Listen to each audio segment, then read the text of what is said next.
and Deven, we spoke when the Hindenburg report had come out and when the markets had this complete shakedown. And I'm curious because about 10,000 crores of this money is going to go towards the expansion. They've been talking about how this is linked to the India story, the growth story, and how they're building infrastructure for the long term, really refuting any allegations that have come their way. Do you see any lingering impact? Because the group has definitely taken a monetary hit. Well, I think look at it from this angle that the businesses of the company haven't changed from yesterday to today. On the contrary, if at all any kind of a positive move is to be seen, I think these businesses are becoming more stronger as the infrastructure projects gets implemented. If you are having about $8 billion worth of EBITDA across the group companies, and if you are in a position to service the debt of $30 billion, with $4 billion worth of cash in the balance sheet.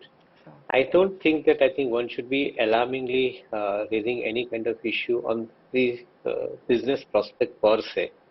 The businesses remain absolutely strong, absolutely convincing, and I think that should be the lookout for the investors. Second most important point which I am trying to draw between the trader and the investor. The trader basically looks at the opportunity for the shorter period of time, and I think that is his role, that is his business. I think that is what he does in the market.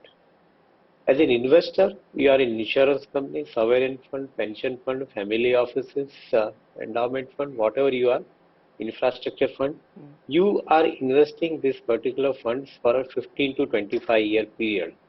And based on the infrastructure projects, I think which are executed and cash flow that they are generating, this is where I think you are basically more comfortable. In this entire proposition, I find that that is an underlying strength as far as the investment proposition is concerned. So honestly speaking, I don't want to apply my mind beyond the point. All it, some kind of technical movement which had to happen in the market has happened. Whatever the, the situation hereafter would be, that somebody can probably evaluate it better.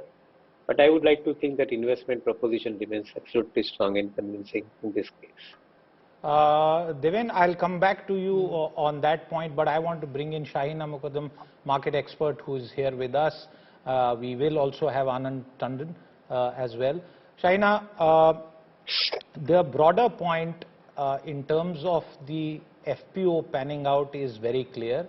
The company management had come on our channel, Abha, and made it very clear that because the FPO sort of rules allow them, they are going to rely on institutional buyers, and that's what has actually panned out very clearly.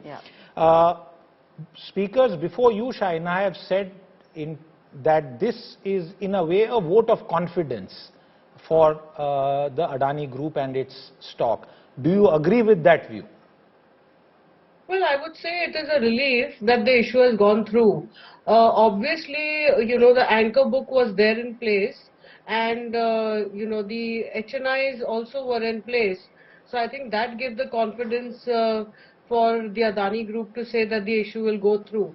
I would say it is a relief because if it hadn't gone through, it would have had a very negative spiral both on the market, of course, and of course the Adani Group stocks.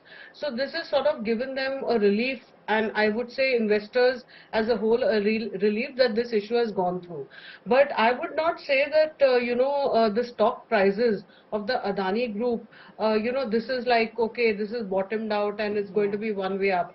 I think fundamentals definitely are going to be in play. The issues raised by various international reports, they are going to be questioned, and investors will look at valuations before adding on more money. These are institutional investors that have put in their money who look at 3 years, 5 years, 10 years.